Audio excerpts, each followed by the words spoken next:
ഇത്തരം സംഗമങ്ങൾ വയ്ക്കുമ്പോൾ ഇതൊരു രാഷ്ട്രീയപരമായി പോകുന്നു എന്നുള്ളൊരു പുറത്തുനിന്ന് ആ വിശാലന്ദ സമ്മേളനത്തിൽ സംപൂജ്യ സ്വാമി ഗുരുദേവ് ചിന്മയാനന്ദജി അദ്ദേഹമാണ് ആദ്യമായിട്ട് ഹിന്ദു വോട്ട് ബാങ്ക് എന്ന ആശയം മുന്നോട്ട് വെച്ചത്.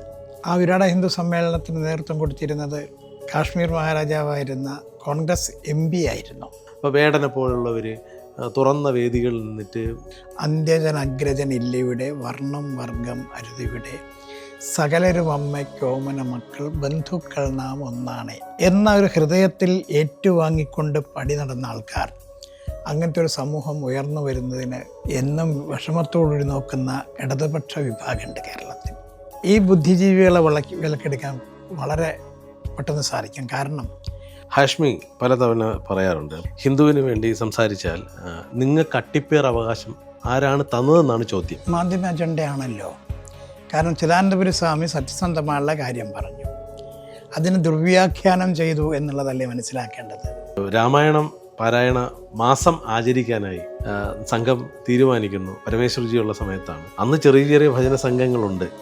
നവീൻ്റെ ചില പ്രസ്താവന കണ്ടപ്പോൾ എനിക്ക് തോന്നി, ശരിക്കും ഞങ്ങളുടെ വളർച്ചയ്ക്ക് നിങ്ങളാരും ഇതിൻ്റെ ഈ ഭജന സംഘത്തിൻ്റെ ഉത്തരവാദിത്തപ്പെട്ട ആളെ അവർ സമീപിക്കുന്നു. ഹലാൽ ഭക്ഷണം കഴിക്കാൻ വേണ്ടിയിട്ട് ഈ വ്യക്തിയെയും കൂട്ടിയിട്ട് ആ വിഭാഗം പോകുന്നു. അന്വേഷണം നടത്തട്ടെ, എന്തുകൊണ്ട് അങ്ങനൊരു സംഭവം തിരുവനന്തപുരത്ത് വെച്ചുണ്ടായി. നമസ്കാരം, എല്ലാവർക്കും അമേസിംഗ് റേയിലേക്ക് സ്വാഗതം. ഈ അവസരം അനന്തപുരി ഹിന്ദു മഹാസമ്മേളനം നടക്കുന്ന ഒരു ടൈം കൂടിയാണ്. ഇന്ന് നമ്മളോടൊപ്പം ഹിന്ദു ധർമ്മ പരിഷത്തിൻ്റെ പ്രസിഡൻറ്റ് ഗോപാൽജിയാണ്. നമുക്ക് ചേട്ടനെ സ്വാഗതം ചെയ്യാം. ചേട്ടാ നമസ്കാരം. നമസ്തേ. അപ്പോൾ ഇത്തരം ഈ പ്രത്യേകതയുള്ള അവസരങ്ങളിലാണ് കൂടുതൽ ശരി. അതാണ് എൻ്റെ ശരി. എന്തായാലും ഈ ഒരു കാലഘട്ടത്തിൻ്റെ ആവശ്യമെന്ന് എനിക്ക് തോന്നി. പല സമയം ഇപ്പം 91 മുതൽ തുടങ്ങിയ ഒരു മഹാസംഗമമാണ് ഇവിടെ. ഈ ഒരു അവസരം എന്ന് പറയുമ്പോൾ ഇപ്പോൾ തിരുവനന്തപുരം കോർപ്പറേഷൻ ഭരിക്കുന്നത് BJP ആണ്. സ്വാഭാവികമായിട്ടും നമുക്ക് രാഷ്ട്രീയപരമായി നമുക്ക് പല കാഴ്ചപ്പാടുകളും മുന്നിലുണ്ടെങ്കിലും ഇത്തരം സംഗമങ്ങൾ വയ്ക്കുമ്പോൾ ഇതൊരു രാഷ്ട്രീയപരമായി പോകുന്നു എന്നുള്ളൊരു പുറത്തുനിന്ന് ആളുകൾ പറയുന്നത്. ഇതിപ്പോൾ ഒരു രാഷ്ട്രീയത്തിന് വേണ്ടിയിട്ടാണ് ഇത്തരം സംഗമങ്ങൾ. അവർ ഏകീകരിപ്പിക്കണം എന്നൊക്കെയുള്ള ചർച്ചകൾ വരുന്നുണ്ട്. പലരും പറയുന്നുമുണ്ട് ഇങ്ങനെയുള്ള സംഗമം കാരണമാണ് അവരിങ്ങനെ വളർന്നുകൊണ്ടിരിക്കുന്നത്. അത് എത്രത്തോളം ശരിയാണ്? അത് ശരിയാണല്ലോ, വളർന്നുകൊണ്ടിരിക്കുന്നുള്ളത് ശരിയാ. അതെ. പക്ഷെ ഇതിനു വേണ്ടിയിട്ടല്ല സംഗമം സംഘടിപ്പിക്കുന്നത്. 1991 മുതൽ തുടങ്ങി സ്വാമി സത്യാനന്ദ സരസ്വതി തിരുവടികൾ. പക്ഷേ അദ്ദേഹം തുടങ്ങിയ സമയത്തും ഹിന്ദു ഏകീകരണം ഉണ്ടായിരുന്നു. പക്ഷേ അതിൻ്റെ മുമ്പിൽ തന്നെ 1982 നടന്ന വിശാലന്ദ സമ്മേളനം. ആ വിശാലന്ദ സമ്മേളനത്തിൽ സംപൂജ്യ സ്വാമി ഗുരുദേവ് ചിന്മയാനന്ദജി അദ്ദേഹമാണ് ആദ്യമായിട്ട് ഹിന്ദു വോട്ട് ബാങ്ക് എന്ന ആശയം മുന്നോട്ട് വെച്ചത്. അതിനുശേഷം ഹിന്ദുക്കളിലെ പല വിഭാഗം ആൾക്കാർ അവരൊരുമിച്ച് കൂട്ടിക്കൊണ്ടാണ് ഹിന്ദു മഹാസമ്മേളനം 82 മഹാരാജാസ് കോളേജ് ഗ്രൗണ്ട് എറണാകുളം നടന്നത്. അന്ന് കേരളത്തിലെ എല്ലാ സമുദായങ്ങളുടെയും സമുദായ നേതാക്കന്മാർ അവരോട് പങ്കെടുത്തിരുന്നു. വലിയൊരു പ്രത്യേകത, ഭാരതത്തിലാകമാനം ഹിന്ദുക്കളുടെ നേരെ അക്രമം നടന്നുകൊണ്ടിരിക്കുന്ന ഒരു കാലമാണ്. ദില്ലിയിൽ വിരാട് ഹിന്ദു സമ്മേളനം നടത്തി. ആ വിരാട ഹിന്ദു സമ്മേളനത്തിന് നേതൃത്വം കൊടുത്തിരുന്നത് കാശ്മീർ മഹാരാജാവായിരുന്ന കോൺഗ്രസ് MP ആയിരുന്നു. അദ്ദേഹം എറണാകുളത്ത് വന്ന എറണാകുളത്തെ പരിപാടിയിലും പങ്കെടുത്തു. വിവിധ പ്രദേശങ്ങളിലെ സന്യാസിശ്രേഷ്ഠന്മാർ ഈ പരിപാടിയിൽ പങ്കെടുത്തിരുന്നു. സമൂഹത്തിൻ്റെ ഏറ്റവും അടിത്തട്ടിൽ ജീവിച്ചിരുന്ന ആൾക്കാർ അതിൽ പങ്കെടുത്തു.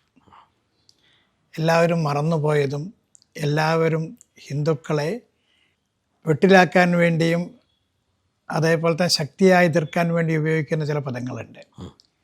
ഈ ഹിന്ദു സംഘടന ആളുകളെല്ലാം പട്ടികജാതിക്കാർക്കും പട്ടികവർഗക്കാർക്കും എതിരാണ്, സവർണ മേധാവിത്വം നടപ്പാക്കാനുള്ളവരാണ് ഇത്തരത്തിലെല്ലാം.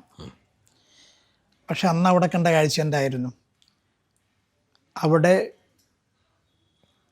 ഏറ്റവും താഴെ തട്ടിൽ നിന്ന് പാണ്ഡിത്യം നേടി ഉയർന്നു വന്ന ബഹുമാന്യനായ ശ്രീധരൻ തന്ത്രി, മാധവജിയുടെ കാലം, അദ്ദേഹം മാധവജി ഒരിക്കലും നമുക്ക് മറക്കാൻ അതെ പറ്റില്ല. അദ്ദേഹം ഗണപതി ഹോമത്തിന് നേതൃത്വം കൊടുത്തു. ശ്രീധരൻ തന്ത്രി. അതെ. അതിൻ്റെ പരികർമ്മി ആരായിരുന്നറിയോ?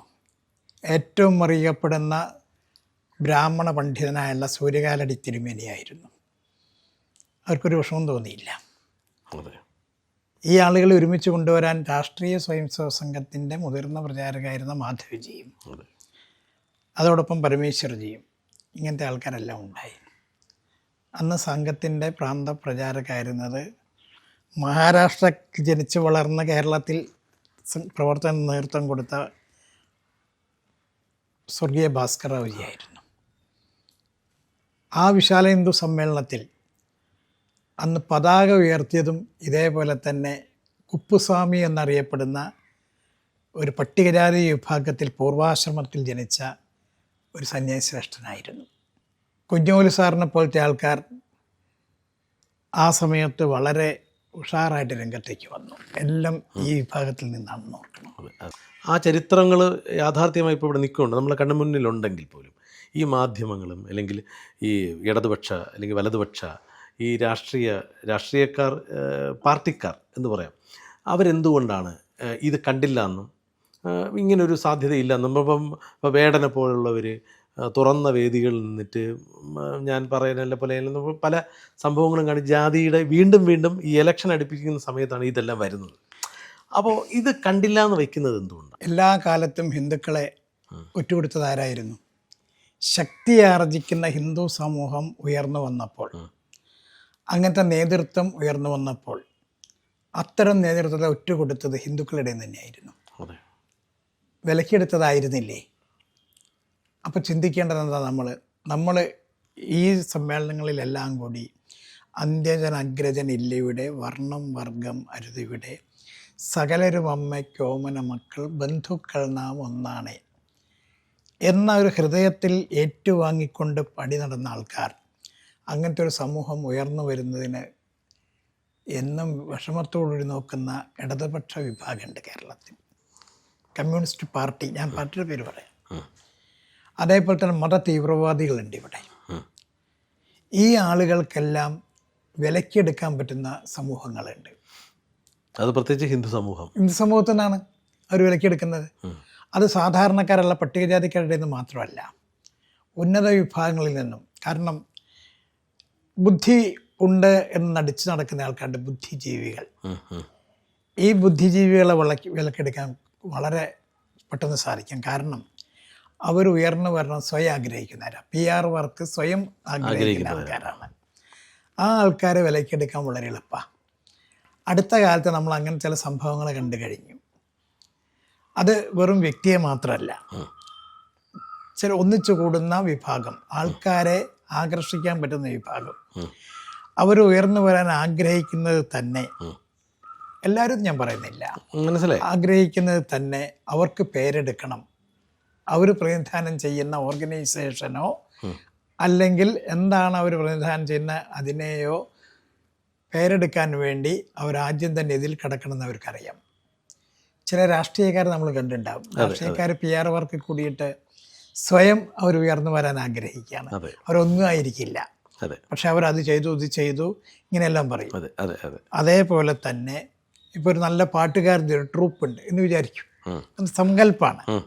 ആ പാട്ടുകാരുടെ ട്രൂപ്പ് ഒന്നും ആയിരിക്കില്ല, പക്ഷെ അവർ PR വർക്ക് കൂടിയിട്ട് അവരെ ഉയർത്തിക്കൊണ്ടുവരും. ആ ഉയർത്തിക്കൊണ്ടുവരുന്ന സമയത്ത് ധാരാളം ആൾക്കാർ അവർക്ക് വേണ്ടിയിട്ട് വേദികൾ ഒരുക്കും. വേദികളൊക്കെ കിട്ടി അവർക്ക് സാമ്പത്തികമായിട്ടൊക്കെ കഴിയുന്ന സമയത്ത് അവരെ പിന്നാലെ വന്ന് അവരെ കയ്യിലെടുക്കാൻ ശ്രമിക്കുന്ന മതസംഘടനകളും അതോടൊപ്പം അല്ലാത്ത ചില രാഷ്ട്രീയ സംഘടനകളും അവർക്ക് പൈസ കൊടുത്തിട്ടോ അല്ലാതെയോ അവരെ കയ്യിലെടുക്കും. ഇതിൽ എനിക്ക് അങ്ങയുടെ നേരിട്ട് തന്നെ ഞാൻ ചോദ്യം ചോദിക്കാമെന്ന് ചോദിച്ചു. നന്ദഗോവിന്ദം ഭജൻസ് അവർ ഒരുപാട് വേദികൾ ഇപ്പം അങ്ങ് നടത്തിയ എനിക്ക് കഴിഞ്ഞ പ്രോഗ്രാമിനും അവർ മെയിനായിട്ട് പൂജപ്പുര നടന്ന മുരുക സംഗമത്തിലും അവരുടെ ഭജന ഉണ്ടായിരുന്നു. നമ്മൾ കേട്ടിരിക്കാൻ അനുഭവമാണ്. ഭജനാണ്, ഭജൻസാണ്, ഭക്തിയാണ്, എല്ലാമാണ്. അങ്ങനെ ഒരു പള്ളിയിൽ പോയിട്ട് ഒരു കാറ് പാർക്ക് ചെയ്തതിന് നന്ദി സൂചകമായി അമ്പലത്തിൽ നടത്തേണ്ട ഭജന ഒരു ക്രിസ്തീയ ഗാനം പാടിയതുകൊണ്ട് ഒരു കുഴപ്പമില്ലാതാണ് മാധ്യമങ്ങൾ പറയുന്നത്, അല്ലെങ്കിൽ ഇതുപോലുള്ള ഈ മതേതരർ എന്ന് പറയുന്നവർ പറയുന്നത്. അങ്ങനെ കുഴപ്പമുണ്ടോ? അവർ കുഴപ്പമില്ലെങ്കിൽ എന്തിനാ ഒരു ഭജന എന്ന് പറയണം? അവർക്കാൻ ഗാനമേള എന്ന് പറഞ്ഞാൽ പോരെ. ഭജന എന്ന് പറഞ്ഞുകൊണ്ട് ഭജനയ്ക്ക് വലിയൊരു പ്രാധാന്യമുണ്ട്. ആൾക്കാർ ഭജന ഇരിക്കുക, ഭജിക്കുക, ഇതെല്ലാം പറയുന്നത് ഈശ്വരനെ മുൻനിർത്തിക്കൊണ്ടുള്ള ഹിന്ദുക്കളുടെ പരിപാടിയാണ്. ഹിന്ദു ക്ഷേത്രങ്ങളിലോ ഹിന്ദു പരിപാടികളോടാണ് ഭജന നടത്തുന്നത്. ഭജന വേറെ ആരും നടത്താറില്ലല്ലോ. ക്ഷേത്രങ്ങൾ മാത്രം. ക്ഷേത്രങ്ങളിലാണ്. ക്ഷേത്രങ്ങളിൽ വീടുകളിൽ നടത്താം, അതുപോലെ തന്നെ ആശ്രമങ്ങളിൽ നടത്താം. ഇങ്ങനത്തെ സ്ഥലങ്ങളിൽ നടത്തുന്നത്. പൊതുസ്ഥലങ്ങളിൽ അഥവാ നടത്തുകയാണെങ്കിൽ അതനുസരിച്ചുള്ള വേദി തയ്യാറാക്കും. അങ്ങനെയാണ് ഭജന നടത്തുന്നത്. പ്രത്യേക വേദിയിലാണ് ഭജന നടത്തുന്നത്. അതിനാണ് ഭജന എന്ന് പറയുന്നത്. ആ ഭജന ഹിന്ദുക്കളുടെ ഇടയിലാണ് നടക്കുന്നത്. മറ്റേത് ഗാനമേളയാണെങ്കിൽ നടത്തിക്കോട്ടെ, അതിലിപ്പം ഭജനയായിട്ട് തോന്നാവുന്ന ഗാനമേളയുണ്ട്. ആ ഗാനമേള നടത്തട്ടെ, ആരും എതിർക്കുന്നില്ലല്ലോ, ആരും ഒന്നും പറയുന്നില്ലല്ലോ. അപ്പം ഞങ്ങൾ ആത്മാർത്ഥമായിട്ടാണ് ഈ നന്ദഗോവിന്ദം ഭജൻസിനെ നമ്മൾ വിളിച്ചത്. വലിയ തുക കൊടുത്തിട്ടാണ് അവർ വരുന്നത്. ജനങ്ങളെ മുഴുവൻ ആകർഷിച്ചുകൊണ്ടാണ്. ഹിന്ദു സമൂഹത്തെ നിരവധി സ്ത്രീകളാണ് ഇതിൻ്റെ. ഞാൻ മനസ്സിലാക്കുന്നു ഇതിൻ്റെ പിന്നിൽ വേറെ ഏതോ ഒരു ശക്തിയുണ്ട്. ഞാൻ അവരെക്കുറിച്ച് പറയുന്നത് മാത്രമല്ല. നല്ല ആൾക്കാരായിരിക്കാം, ചിലപ്പോൾ തെറ്റിദ്ധാരണയായിരിക്കാം. അടുത്ത കാലത്ത് തിരുവനന്തപുരത്തൊരു സംഭവം, ആ സംഭവം ഈ ഭജൻസ് ടീം വേറെ സ്ഥലത്തു നിന്ന് വരുന്നു. അവർ ഭക്ഷണം കഴിക്കാൻ കിള്ളിപ്പാലത്തൊരു ഹോട്ടലിലാണ് കയറുന്നത്. ആ സമയത്ത് അവരുടെ ഫ്രണ്ട്സായിരിക്കുന്ന മലപ്പുറത്തുകാരത്തോ മലബാർ ഭാഗത്തോ ആയിട്ടുള്ള ചില പ്രത്യേക വിഭാഗക്കാർ വരുന്നു. ഇതിൻ്റെ ഈ ഭജന സംഘത്തിൻ്റെ ഉത്തരവാദിത്തപ്പെട്ട ആളെ അവർ സമീപിക്കുന്നു, അവർ കെട്ടിപ്പിടിക്കുന്നു. ഹലാൽ ഭക്ഷണം ആണ് ഇവർ കയറിയ എന്നുള്ളത് കൊണ്ട്, അല്ല എന്നുള്ളത് കൊണ്ട് ഹലാൽ ഭക്ഷണം കഴിക്കാൻ വേണ്ടിയിട്ട് ഈ വ്യക്തിയെയും കൂട്ടിയിട്ട് ആ വിഭാഗം പോകുന്നു. എന്താ സംഭവം? അന്വേഷണം നടത്തട്ടെ. എന്തുകൊണ്ട് അങ്ങനൊരു സംഭവം തിരുവനന്തപുരത്ത് വെച്ച് ഉണ്ടായി എന്നുള്ളതിനെക്കുറിച്ച് അന്വേഷണം നടത്തട്ടെ. ഇതെല്ലാം ഇത്തരം വ്യതിയാനത്തിൻ്റെ ഭാഗമല്ലേ എന്ന് ആരെങ്കിലും സംശയിച്ചാൽ അത് തെറ്റുണ്ടാകുമോ? തീർച്ചയായിട്ടും ഇത്തരം ചർച്ചകൾ വരുമ്പോൾ മാധ്യമങ്ങളിൽ വരുന്ന സമയത്ത് ഹാഷ്മി പലതവണ പറയാറുണ്ട്. അപ്പം നമ്മൾ ഇപ്പം ഹിന്ദുവിന് വേണ്ടി സംസാരിച്ചാൽ നിങ്ങൾക്ക് അട്ടിപ്പേർ അവകാശം ആരാണ് തന്നതെന്നാണ് ചോദ്യം. അപ്പോൾ അദ്ദേഹം വിളിച്ച ഗസ്റ്റുകൾ അദ്ദേഹത്തിൻ്റെ ന്യൂസ് റൂമിലിരിക്കുകയും അവരതിന് മറുപടി പറയുകയും ചെയ്യുമ്പോൾ നിങ്ങൾക്കാരാണ് അട്ടിപ്പേർ അവകാശം തന്നതെന്നാണ് ഹാഷ്മി ചോദിക്കുന്നത്. പല ചർച്ചയിലും അങ്ങനെയാണ് അദ്ദേഹത്തിൻ്റെ. അവകാശം തരണ്ട, അങ്ങനെയാണ് അവർ ചോദിക്കുന്നത്. അട്ടിപ്പേറി അവകാശം തരണ്ടല്ലോ. ഹിന്ദുവിൻ്റെ കാര്യം പറയാൻ ഏത് ഹിന്ദുവിന് അവകാശമുണ്ട്? ഹിന്ദുത്വ അഭിമാനിയായുള്ള ഹിന്ദുവിന് അവകാശമുണ്ട്. തീർച്ചയായും ആർക്കും അവകാശമുണ്ട്. അതിന് അട്ടിപ്പേറി അവകാശം വേണോ? സ്വന്തം കുടുംബത്തിൽ അമ്മയ്ക്ക് നേരെ ഒരു അക്രമം നടത്തിക്കഴിഞ്ഞാൽ ആരെങ്കിലും ചോദിക്കാതിരിക്കട്ടെ, അതിനെ എതിർക്കാൻ വരുന്ന മകനോട് നിങ്ങൾക്ക് ആരാ അമ്മയുടെ അട്ടിപ്പേർ അവകാശം തന്നു ചോദിച്ചാൽ എൻ്റെ അർത്ഥമുള്ളതല്ലേ? അവൻ അമ്മയെ പൂർണ്ണമായി ബഹുമാനിക്കുന്നു, അമ്മയെ സ്നേഹിക്കുന്നു. അമ്മ എന്നൊരു വലിയ ബോധം അവനുണ്ട്. അമ്മ എന്ന് പറയുന്നത് വെറും രണ്ടക്ഷരമല്ല, ബോധം. അതേപോലെ തന്നെ ഹിന്ദു വെറും രണ്ടക്ഷരമല്ല. ഹിന്ദു ഉൾക്കൊള്ളുന്ന ഭാരതം ഒരു 3 അക്ഷരമോ 4 അക്ഷരമോ അല്ല. അതും ഭാരത മാതാവാണ്, അമ്മയ്ക്ക് തുല്യമായിട്ടുള്ളതാണ്. അതിന് അട്ടിപ്പേർ അവകാശം വ്യക്തമായിട്ടുള്ളത് അതിനെ മാതൃഭൂമിയായിട്ട് കണക്കാക്കുന്ന ആളുകൾക്ക് തന്നെയാണ്. അതിൽ യാതൊരു വ്യത്യാസം ഇല്ല. അപ്പോൾ എനിക്ക് പലപ്പോഴും തോന്നിയിട്ടുണ്ട്, ഇപ്പോൾ പലരും ഇപ്പം നമ്മൾ നേരത്തെ പറഞ്ഞ മറ്റ് സമുദായങ്ങളിൽ നിന്ന് വരുന്ന സമയത്ത് അവരെ സപ്പോർട്ട് ചെയ്ത് സംസാരിക്കുന്ന സമയത്ത് ഇദ്ദേഹത്തിൻ്റെ അങ്ങനെ ഒരു അട്ടിപ്പേർ അവകാശത്തിൻ്റെ കാര്യം പറയുന്നില്ല. അതൊരു ഹിന്ദു ഏകീകരിക്കാത്തതുണ്ട്, അല്ലെങ്കിൽ ഹിന്ദു ഏകീകരിച്ച് ഒരാളെ നമ്മളെ ഏൽപ്പിച്ചു, അങ്ങനെ ഏൽപ്പിക്കാൻ ആളില്ല എന്നതുകൊണ്ടാണോ അങ്ങനെ ഒരു വാക്ക് അദ്ദേഹം പറയുന്നത്? മറ്റു മതസ്ഥരെടുത്ത് പുള്ളി പറയുന്നില്ല അതൊന്നും. അതിൽ ഹിന്ദുവിനെ ഏത് തരത്തിൽ അപമാനിക്കാം എന്നുള്ള വ്യക്തമായ കാഴ്ചപ്പാടോടുകൂടിയിട്ടാണ് അപമാനിക്കാം ഹിന്ദുവിനെ. കാരണം ഹിന്ദു എന്നുള്ള ശബ്ദം കേൾക്കുന്ന സമയത്ത് ഒരു വികാരം ഉണ്ടാകുന്നുണ്ട് പല ആൾക്കാരും. അതെൻ്റെ മാതാവാണെന്നുള്ള ചിന്ത ഉണ്ടാകുന്നുണ്ട് എല്ലാവർക്കും. ഞാൻ ജനിച്ചു വളർന്ന സമൂഹമാണെന്നുള്ളൊരു ബോധം ഉണ്ടാകുന്നുണ്ട് എല്ലാവർക്കും. ഇതിനെ ഇല്ലാതെയാക്കി കഴിഞ്ഞാൽ മാത്രമേ രാജ്യദ്രോഹി ശക്തികൾക്ക് രാജ്യദ്രോഹ മത സംഘടനകൾക്ക്, രാജ്യദ്രോഹം പുലമ്പുന്ന രാഷ്ട്രീയ പാർട്ടിക്കാർക്ക്, ചില വ്യക്തികൾക്ക്, ഇവർക്കെല്ലാം വളർച്ച ഉണ്ടാകാൻ സാധ്യമാകും. അപ്പോൾ അറിഞ്ഞുകൊണ്ടാണെങ്കിലും ഈ ചോദ്യത്തിന് പ്രസക്തിയുണ്ട്. അവർ ചോദിക്കുമ്പോൾ അറിഞ്ഞുകൊണ്ടാണ്. അപ്പോൾ ഒരു സമയത്ത് ആര് ആണ് ഹിന്ദുവിന് നേതാവുള്ളതെന്ന് ഒരു മുഖ്യമന്ത്രി ചോദിച്ചു. അതെ, ആരാണ് ഹിന്ദുവിന് നേതാവ്? ഉണ്ടായിരുന്നില്ലേ? ഞാനാണ് നേതാവെന്ന് പറയാൻ തയ്യാറുള്ള സത്യാനുസരി തിരുവടികളുണ്ടായിരുന്നു. സത്യാനുസരികൾ ഉയർത്തിക്കണ്ട കുമ്മനം രാജശേഖരൻ ആ സമയത്തുണ്ടായിരുന്നു. ഹിന്ദുവിന് നേതാവാന്ന് പറയാൻ ഹിന്ദുവിന് നേതാവുണ്ട്. ഇന്ന് നിരവധി നേതാക്കന്മാരുണ്ട് ഹിന്ദുക്കളുടെ ഇടയിൽ. അവർ ഹിന്ദുക്കൾക്ക് വേണ്ടി ജീവിക്കുന്നവരാണ്. ഇതിനിടയിൽ ഇത്തരം ആശയങ്ങളുള്ള സമയത്ത് ഈ മതേതരർ എന്ന് പറയുന്ന വിഭാഗം ഉള്ളതാണോ ഈ വിഷയങ്ങൾക്കെല്ലാം കാരണം? ഈ മതേതരം എന്നുള്ള വിഭാഗം പ്രത്യേകിച്ച് ഹിന്ദുവിലാണ് കൂടുതൽ മതേതരമുള്ളത്. അത് വരുത്തി തീർക്കുന്നതല്ലേ. നേരത്തെ ഞങ്ങൾ നന്ദഗോവിന്ദ പരിപാടി പറഞ്ഞു. ആ പരിപാടി പള്ളിയിൽ വെച്ചിട്ട് ഹിന്ദുവിൻ്റെ പാട്ട് പാടുക, ഹിന്ദുവിൻ്റെ ഭജന പാടുക പള്ളിയിൽ വെച്ചിട്ട്. പള്ളിക്കകത്ത് ശ്രീകൃഷ്ണനെ കുറിച്ചിട്ടും എല്ലാം ചർച്ചിലോ അല്ലെങ്കിൽ പിന്നെ മസ്ജിദിലോ പാട്ടുകുർബാന ഒരു ഭയങ്കരമായിട്ട് അതെ അവരുടെ ദൈവാരാധനയാണ്. അതിൽ യേശു ക്രിസ്തുവിനെ കുറിച്ചല്ലേ പാടുന്നത്. മറ്റേത് അള്ളാഹുവിനെ കുറിച്ചല്ലാതെ വേറെ എന്തെങ്കിലും പറയാൻ പറ്റുമോ? അതെ അതെ. അപ്പം അത് ചിന്തിക്കണ്ടേ? അതേപോലെ തന്നെയാണ് ഇവിടെ മതേതരത്വം. സർവധർമ്മ സമഭാവനയേക്കാൾ എന്താണ് മതേതരത്തിനുള്ളത്? അതിനേക്കാൾ വലിയൊരു സംഗതി ഇല്ലല്ലോ സർവധർമ്മ സമഭാവന. ഇല്ല. അതിന് മതേതരത്വം വലുതല്ലേ അത്? അതാണല്ലോ നമ്മൾ മുന്നോട്ട് വെക്കുന്ന കാഴ്ചപ്പാട്. തീർച്ചയായും. ലോകത്തിലെ സർവ ചരാചരങ്ങളും സുഖമായി ഭവിക്കട്ടെ, ലോകാ സമസ്ത സുഖിനോ ഭവന്തു. ഇതാരുടെ കാഴ്ചപ്പാടാണ്? ലോകം മുഴുവൻ, വിശ്വം മുഴുവൻ ശ്രേഷ്ഠമാകണം എന്ന കാഴ്ചപ്പാട്. പിന്നെ ഈ ഹിന്ദു എവിടെയെങ്കിലും പോയിട്ട് വെട്ടിപ്പിടിക്കാൻ പോയിട്ടുണ്ടോ? ആരെങ്കിലും ആക്രമിച്ച് കീഴടക്കിയിട്ടുണ്ടോ? സംസ്കാരം പകർന്നു കൊടുക്കാൻ പോയിട്ടുണ്ട്. സംസ്കാരം പകർന്നു കൊടുക്കാനാ. അത് വാളെടുത്തിട്ടല്ല, തീയെടുത്തിട്ടോ ഒന്നുമല്ല. നേരെ മറിച്ച് മറ്റുള്ള ആൾക്കാരോ? അപ്പം ആരാണ് യഥാർത്ഥ സർവധർമ്മ സമഭാവന കാണുന്നത്? തീർച്ചയായും. അപ്പം വെറുതെ ഒരു ഓമന പേര് ആർക്കും ഉൾക്കൊള്ളാൻ സാധിക്കാതെ ഇവരൊരു ഡെഫിനേഷൻ ഉണ്ടോ? മതേതരത്വം എന്നുള്ളതിന് എന്തെങ്കിലും ഡെഫിനേഷൻ അവർ തരാനുണ്ടോ? ഇല്ല. ശരിക്കും എങ്ങനെ പറയുന്നു മതേതരത്വം? എവിടെ നോക്കിക്കഴിഞ്ഞാൽ മതേതരത്വ. ഇത് അവരുടെ, എനിക്ക് തോന്നുന്നത് ഇത് അവരുടെ ഒരു ബിസിനസ്സായിട്ട് കാണാൻ പറ്റും. ഇത് അവരൊരു ഇനിയിപ്പം നമ്മളിങ്ങനെ ഒരു അങ്ങനെ ഒരു ട്രൂപ്പല്ല, നമ്മളെല്ലാവരെയും ഉൾക്കൊള്ളുന്ന സംഭവമാണ്. അപ്പോൾ നമുക്ക് ഇനിയും വേദികൾ വേണമെന്നുണ്ടെങ്കിൽ അത് ബിസിനസ് ആയിട്ട് കൊണ്ടുപോകാൻ സാധിക്കും എനിക്ക് തോന്നുന്നില്ല. ഇന്ന് പഴയ ഹിന്ദു അല്ല, ഇന്ന് ചിന്തിക്കുന്ന ഹിന്ദുവാണ്. ചിന്തിക്കുന്ന ഹിന്ദുവാകുന്ന സമയത്ത് അവൻ സ്വാഭാവികമായും ഇത്തരം കാര്യങ്ങൾ അവൻ തിരസ്കരിക്കും. ഇപ്പം നന്ദഗോവിന്ദം വരുന്നതിന് മുമ്പ് കേരളത്തിൽ ഒരുപാട് ഭജന വേദികളുണ്ട്, ഭജന പാടുന്ന ആളുകളുണ്ടായിരുന്നു. ഞങ്ങളൊക്കെ അത് കേട്ട് വളർന്നവരാണ്. ബാലഗോകുലം അല്ലെങ്കിൽ രാമായണം പാരായണ മാസം ആചരിക്കാനായി സംഘം തീരുമാനിക്കുന്നു. പരമേശ്വർജിയുള്ള സമയത്താണ്. അന്ന് ചെറിയ ചെറിയ ഭജന സംഘങ്ങളുണ്ട്. രാമായണം കഴിഞ്ഞ 2-3 ഭജന പാടിയിട്ട് പോകുന്ന. അത് പിന്നെ വളർന്നു വലിയ വലിയ ടീമുകൾ. ഇപ്പോൾ പ്രശാന്ത് വർമ്മയെ പോലുള്ള പ്രഗത്ഭരുള്ള ഇടം കൂടിയാണ് കേരളത്തിൽ.